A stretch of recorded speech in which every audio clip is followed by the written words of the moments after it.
Welcome to the Volpe Report podcast, the state's premier public affairs show dedicated to the topics that matter most to Pennsylvanians.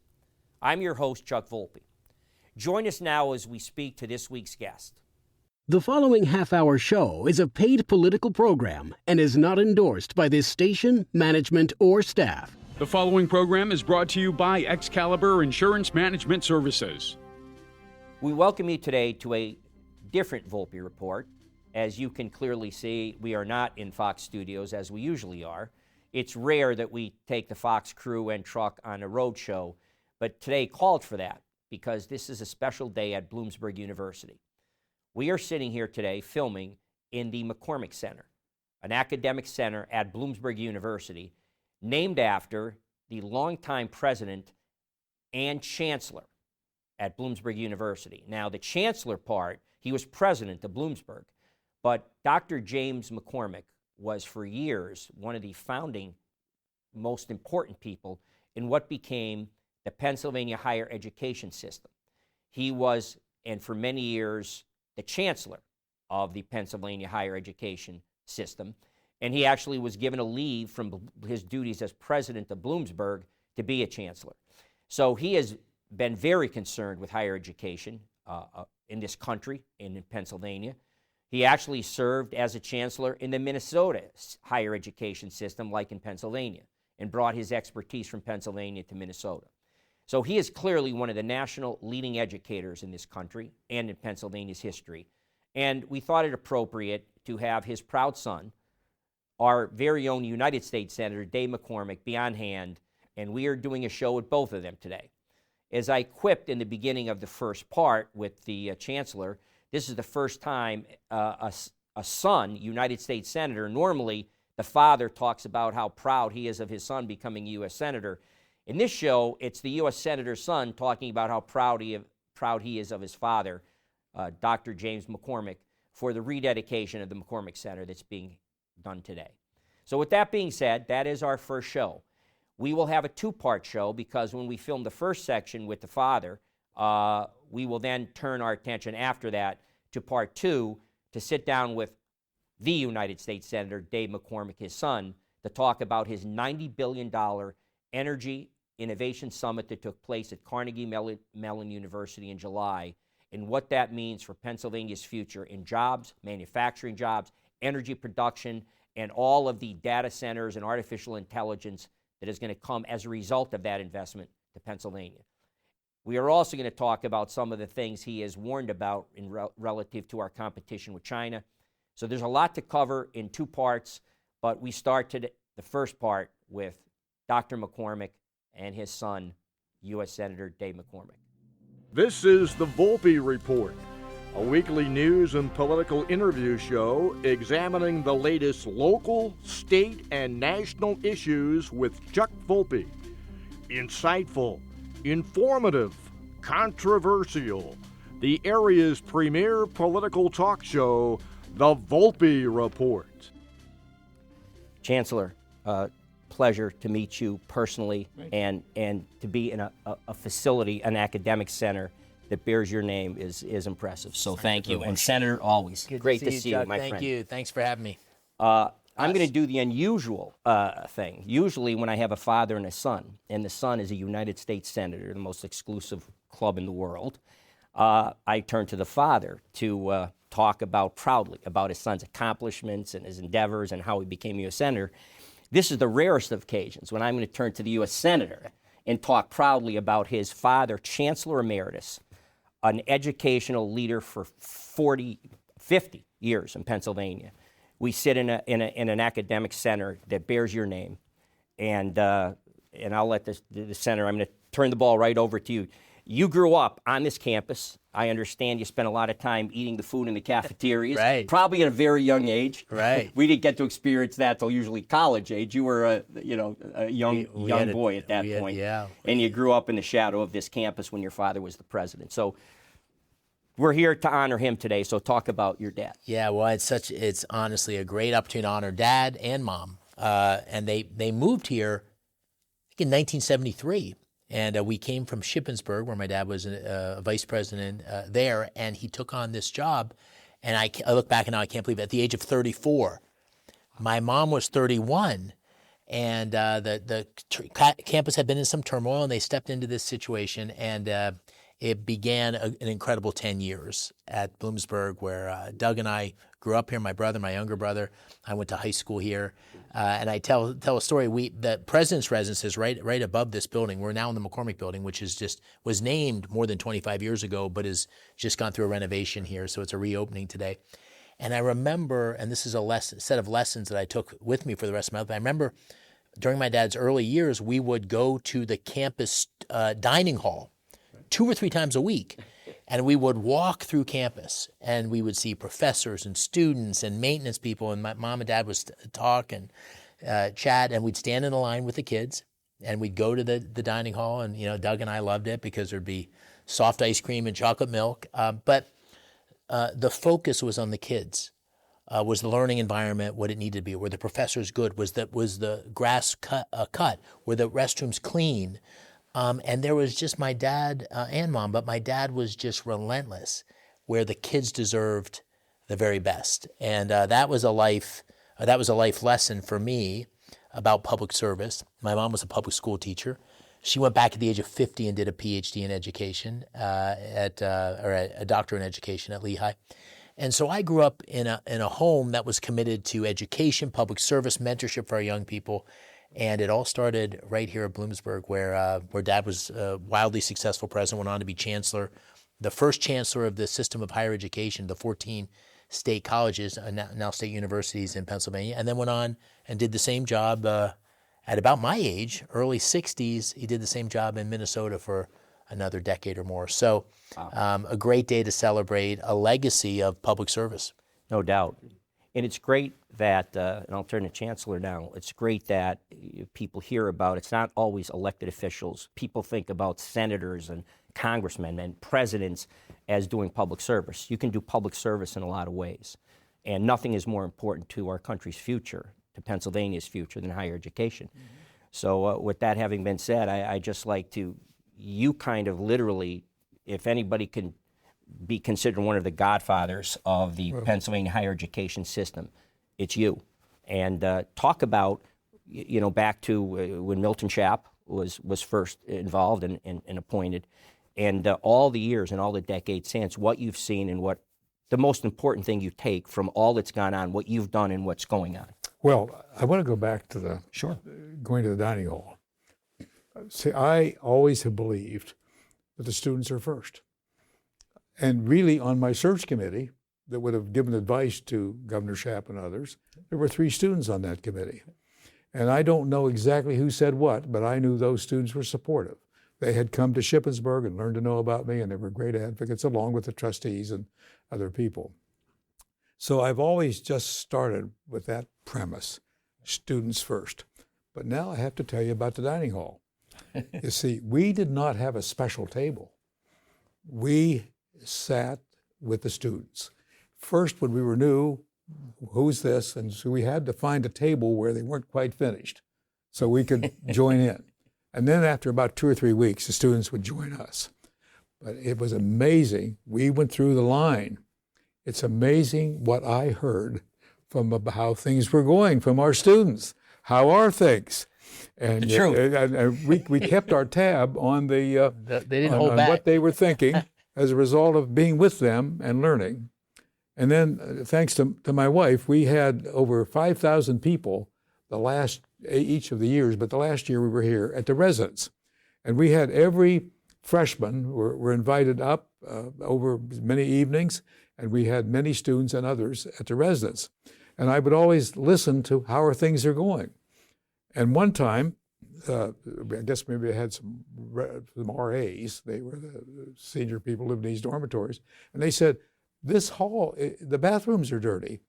And I had a vice president there who was a really excellent person, but he said, oh no, they're not. Well, I said, let's go look at them. So we just went down and they were dirty. The point is, students first, and you're supposed to help them get a great education and be able to serve in great positions. So that was one of the ways we kept tab. Now, higher education has gone through a lot of changes.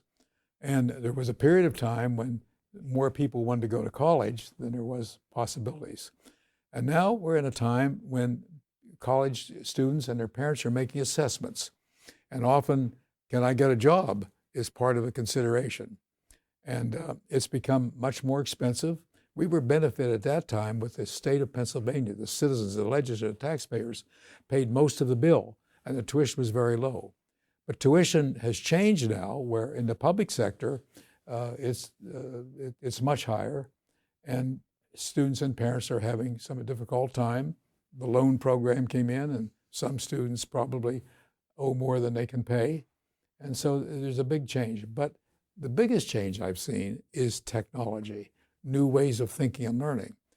And then I'll quit with this one, but this original building was paid for by the citizens of Pennsylvania through support from the legislature. But this time, to spend the kind of money they need to spend to make it very forward-looking and a new kind of learning center, the institution raised money. And we would not have this building if it weren't the donors who have given. And when you put the combination of state support and donors together, this can happen, people working together. So the whole way education is delivered has changed. And this university, I haven't been here for many years, but this university has kept up with a new way of thinking and new education to get people ready for the kinds of jobs they're going to have. And one of the things that make us most proud, in our early planning commission, we tried to figure out strengths, weaknesses, opportunities. And it became very clear that we had a great science department, but we didn't offer health care. We didn't offer nursing. And I had a person from Geisinger, a important person there, on this planning commission. So nursing developed. And that was the first road when that grew. It started in a little building across the street. When that started, we knew we needed space. We needed the building. And that was one of the motivators to get the first support for this building so we would have opportunities for nursing. But what we had then and what they have now, unbelievable. I hope that you might have a chance to walk through the third floor. We definitely will, Chancellor. I could also point out that when the funding and it was first created, my father actually was in the House of Representatives in Pennsylvania, and I'm sure voted for it. He was there when Milton Schaap, Kenneth B. Lee, you may remember. Ken Lee was from the rural area. Absolutely. See, not too many people would have known Kenny. He was the Speaker of the House of Representatives when my father was in the House. His chief of staff was a Bloomsburg graduate. Wow. I'm glad I could at least add something. I'm also showing my age, by the way, Senator. Right. So that's how far back. But at any rate, let me turn to our senator now. And you obviously growing up in education and having the benefit. I've been getting an education listening to your father speak. You had the benefit of that probably around the kitchen table. And what do you see going forward, Senator, as the challenges to higher education and with the backdrop of all that's going on now? I mean, right now, as your father, I think, correctly pointed out, between all they've heard about student debt, all they've heard about a lack of good jobs, maybe if they got out of the humanities and got into real areas that might be productive that would help. But either way, there's a lot of now change for people. Admissions are clearly down. I'm sure you've already heard about that. So what do you see as the challenge for higher education? Well, I think it starts with the belief that Mom and Dad always had, and I thought this from the very beginning, that education was the path to equality of opportunity for everybody. That's why I'm such an advocate of school choice. That's why I'm always been so pro-teacher. And Mom and Dad were public school teachers. I'm for supporting teachers and innovation to make sure every kid has the greatest education. One of the things I remember as a kid was most of the kids that came to Bloomsburg were first-generation college goers. So their parents often were immigrants. This was their first shot at college. And I grew up thinking that a college education was the path. And it's still a path, and a great path for a certain subset of our population. About a third of Pennsylvania kids go to college. But we need an education system that serves a rapidly changing world, technology, skills training, where higher education adopts to the changes with artificial intelligence, the changes with technology, the changes in our environment. So it's one of those areas where change is accelerating, and the universities that are able to lead that charge are going to be able to keep up with the demands. And we're blessed in Pennsylvania not only by the state system of higher education, which Dad led, but by Penn State and Carnegie Mellon and University of Pennsylvania. So the key is, how do we have these universities support the incredible demand for the best higher education possible, and also develop the kinds of programs that are going to support people who choose not to go to college or college isn't the right thing, to give them great skills to take advantage of this enormous opportunity.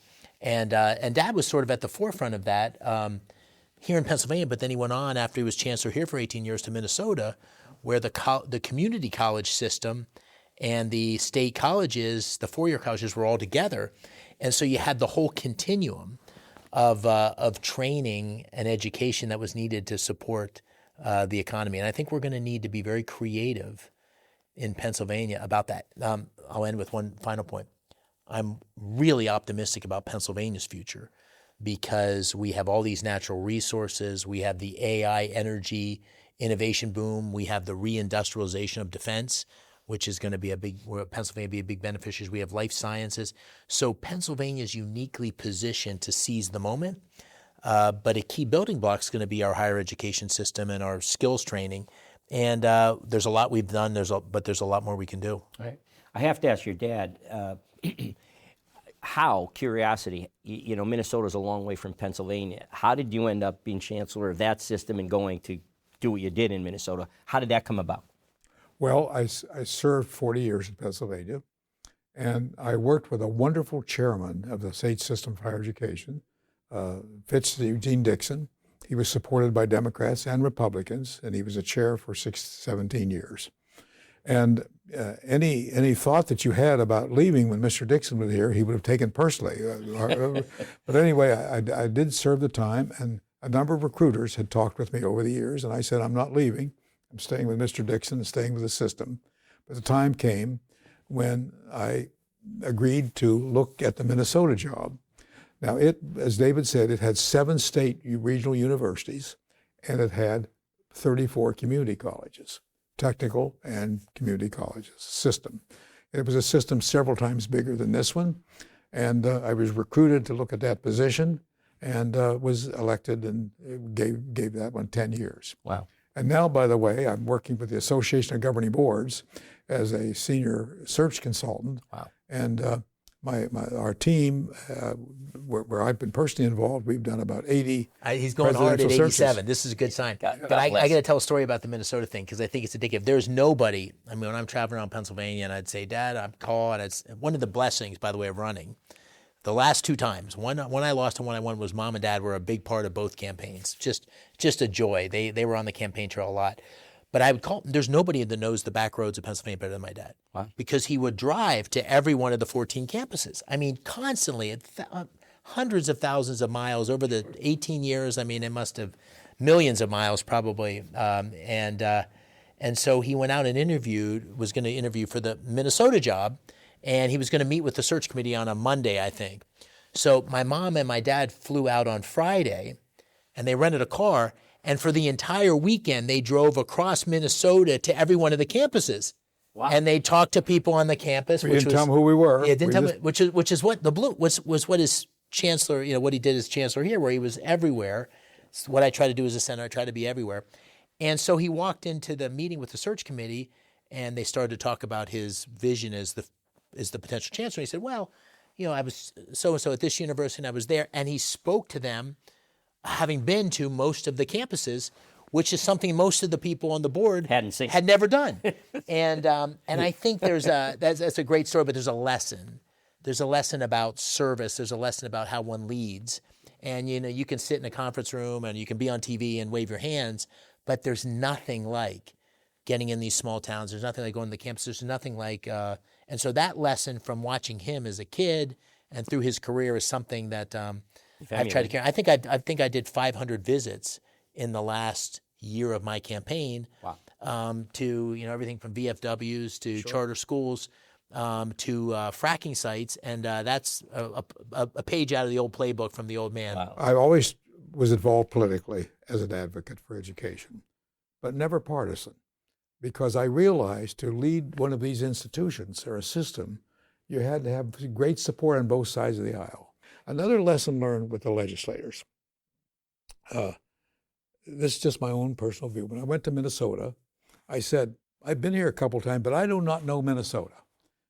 So I said, I'd like to spend my first 6 months, maybe on Thursday and Friday only, because I had a lot to do, visiting legislators individually.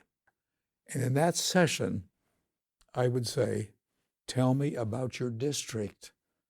Boy, did I learn about Minnesota from the legislator who got elected. Wow.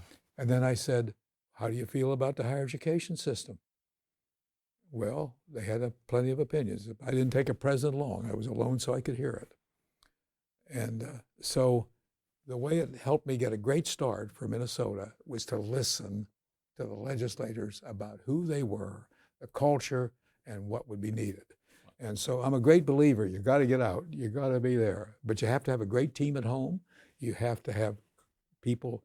And I would mention, it's great to have state support and it's great to have donations. But if you don't have the talented faculty and staff, you can't dream and you can't make it happen.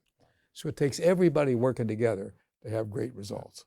Well, Dave, I can see the pedigree that you've applied to politics in your political career, which would allow you to win a statewide office. And now I can see, as the United States Senator, the same pedigree that will allow you and what you, in fact, have been doing, traveling the state. You haven't gotten yourself buried in Washington by any stretch of the imagination. I have to point out that something you and I have talked about. Since I've gotten to know you and your family over the last several years, and I've had the pleasure finally to meet your father and all of his great accomplishments, how it doesn't, the Democratic attacks on you, you could literally believe that you were not from Pennsylvania, like that you were this investment guy, hedge fund guy up in Connecticut. And it's just mind-blowing to me, and I'm glad we had this opportunity. I know I've learned it. I'm hoping through television, when this gets out on YouTube and all that, other people understand that your roots are as much in Pennsylvania as anybody that's ever lived, and also that you may have a father that has contributed more to important aspects of Pennsylvania life over a lifetime. I'd like them to line up and see whose family has done more for Pennsylvania education. So if nothing comes out of this, and I'm thrilled I had the chance to meet your father and be here at this great day and the rededication of his building in his name, but we can put to bed once and for all that you're not from Pennsylvania, you're from Connecticut. Hopefully, well, God will. I'm super proud of my family and my mom and dad. My dad's from Indiana County originally. Mom's from Punxsutawney in Jefferson County, and they've had great, incredible careers. But I think we went back and looked at the family history. I think 7th generation Pennsylvania. There's a lot of Western Pennsylvania where mom and dad came from, and they've made a real mark. And this was my hometown, Bloomsburg. Right.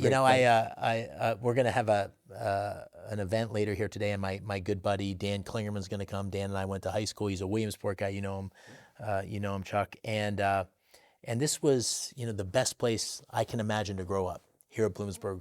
Running around on this campus. On a college campus. Campus, wow. Bowling and playing pinball on weekends and playing sports. And you never went hungry because the cafeteria was always available. We have Dad and Mom bought, I think it's 75, right, a family farm. Is that right, 75? Christmas trees? The Christmas tree farm, yeah. which was Christmas trees for, I don't know, the first 10 years, maybe more, because so they bought a little farm on Frosty Valley Road. And so we had this incredible upbringing where we had the campus.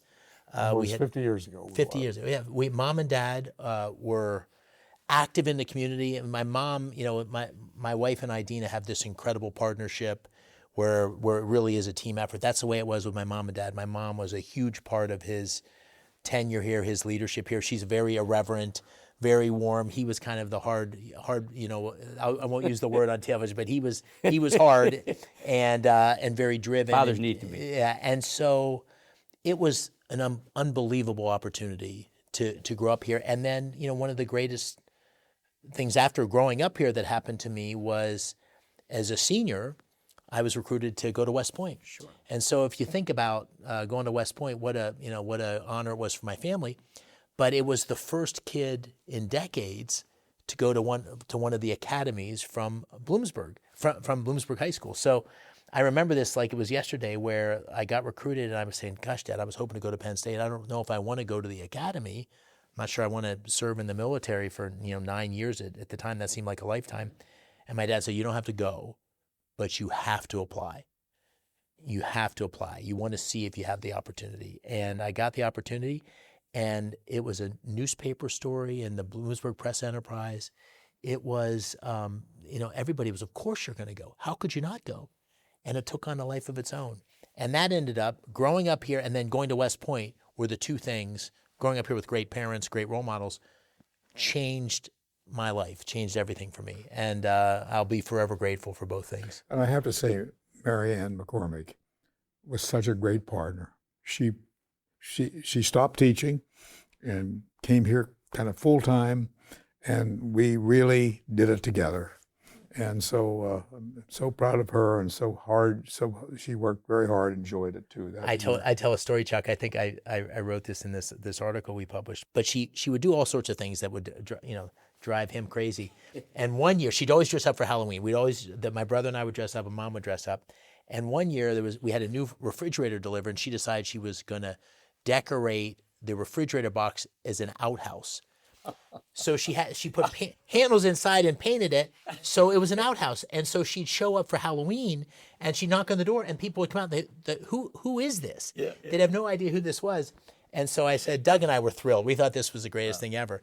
The neighbors were stunned. They had no idea who this was, and when they found it was the president's wife, and he was absolutely horrified. But that was the nature of their partnership, and we had this connection with the kids, which was really special, I think, because they were young. Sure. Now, the thing I want to just say is that you can't lead an institution if you don't have the commitment of faculty and staff, and the non-instructional plays such an important role, and you need the support of the students. So if you don't create an environment where they can be successful, it's not going to go anywhere. And we were so blessed for the support we had here.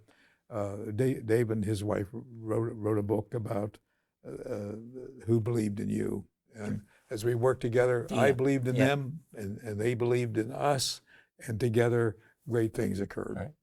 Well, again, talking about how history seems to repeat itself, your wife has obviously played a significant role. And I know personally in your political career, your recent Innovation Summit, I was surprised to learn was her idea, actually. People that know us aren't surprised. So you bring that team, and it takes that. It takes, they say, it takes a village, and it takes a mom and a dad to raise a family. And one of the problems we have, as you both know, in not just Pennsylvania, in our country, is that too many of our children are growing up in single households. Yeah. And so that's something that we all have to kind of work on. But Doug and I were blessed. Yeah, we were blessed with great parents. And we feel at this age how blessed we were to have the opportunity to be here and to have this be an important part of our life. And when I went to the athletic event yesterday, honoring two of our great coaches, I just saw so many of our students, and that makes the effort that you put in feel so worthwhile. Thank you. I can imagine it does. Well, believe it or not, that brings to close part one, which was, of course, dedicated to your father. And we're going to go to part two now, your son and I, talking about that Innovation Summit that he hosted, along with other things. Recent tour of a coal mine I'm interested in, and to talk a little bit about your first book, which I did a show on, if you remember, talked about the competition with China. And I have some questions about shipyards and some statistics that were baffling, in fact, scary to me, about how far we've lagged behind in our ships compared to what's going on. So we'll talk a little bit about that in part two. But Chancellor, it has been truly a pleasure and an honor to meet you. Thank you so much. My pleasure. Thanks, Chuck. Yep. Appreciate it.